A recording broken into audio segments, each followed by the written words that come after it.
So hey guys, welcome to Joppa Joppa family. In this video I am going to tell you Raoult's law for liquid solution containing non-volatile solutes. अब आपके पास देखो, इस जो लिखा है उसको समझने से पहले मेरी बात सुनना कि आपके पास एक सॉल्यूशन है जिसके पास एक सॉल्यूट पड़ा है। वो सॉल्यूट ना वॉलेटाइल नहीं है, कायदा से वो नॉन वॉलेटाइल है, ठीक है ना।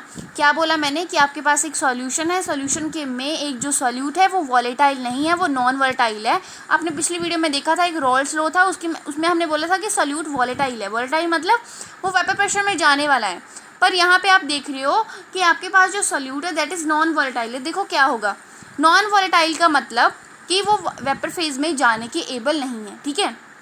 अब जब वो वेपर फेज की जाने में एबल नहीं है तो जो सॉल्यूशन का वेपर प्रेशर होगा, जो सॉल्यूशन का वेपर प्रेशर होगा वो तो सॉल्वेंट के इक्वल होगा ना, क्योंकि सॉल्यूट की वजह से तो कोई वेपर प्रेशर होने नहीं वाला है, क्योंकि जो सॉल्यूट है वो क्या है आपका, बोलो ज़रा। सॉल्यूट आपका नॉन वॉलेटाइल स्टेट में है।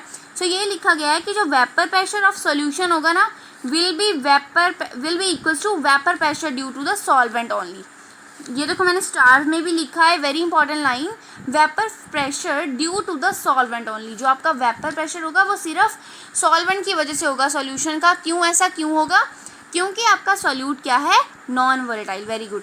अब देखो, अगर मान लीजिएगा मैंने लिखा है PA be the vapour pressure of the solvent. देखो सॉल्वेंट का PA मान लो, सॉल्यूट का नहीं लिया हमने, क्योंकि सॉल्यूट का यहाँ पे कोई काम नहीं है, because that is in state of non volatile.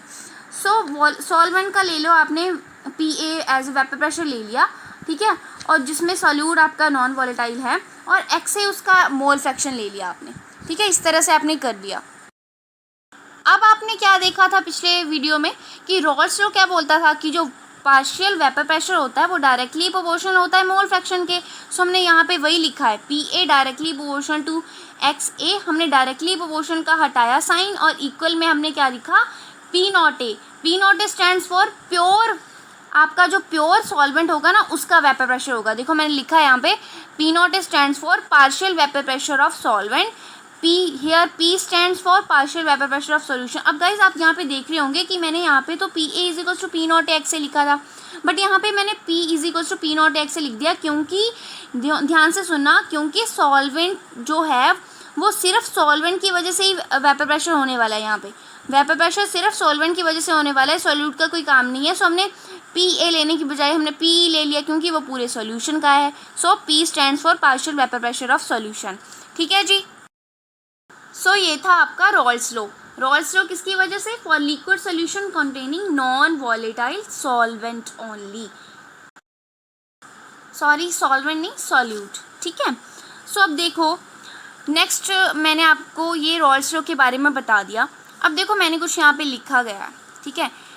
जो आपने इक्वेशन फर्स्ट पढ़ी थी, फर्स्ट इक्वेशन क्या थी, P is equals to P0A X से। अब आपको ना एक और वे है आपको इसको एक्सप्रेस करने का, ठीक है, वो वे मैं आपको अभी बताती हूँ।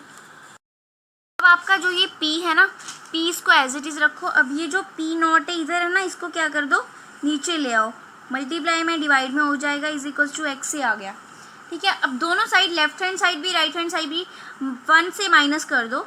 सो आपका ये आ जाएगा, यहाँ से -1 कर दिया, जैसे 1 माइनस हमने यहाँ पे रख दिया, ठीक है, इज इक्वल्स टू यहाँ पे भी हमने 1 माइनस कर दिया, दोनों साइड 1 माइनस कर दिया।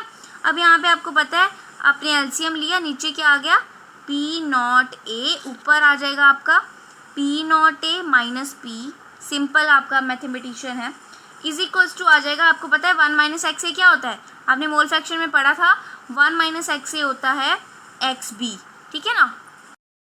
अब जो ये P0A है, this P0A stands for vapour pressure of pure solvent, and this P stands for vapour pressure of the solution, and this P0A मैंने आपको बता दिया सेम ही है ये वाले, ठीक है, इसको बोलते हैं vapour pressure of pure solvent. अब देखो जो आपकी ये पूरी चीज़ है ना, ये वाली P0A minus P over P0A, इसको आप बोलते हो relative lowering in vapour pressure. This is one of the qualitative property. आप नेक्स्ट आने वाली वीडियो में देखोगे आपके पास क्वालिटेटिव प्रॉपर्टीज आएंगी, तो इस चीज़ को क्या बोलते हैं, P0A minus P over P0A, इसको बोलते हैं relative lowering in vapour pressure. And this was all about the Raoult's law for liquid solution containing non-volatile solutes. If you like my videos, please subscribe to my channel and check my playlist for further videos. Thank you.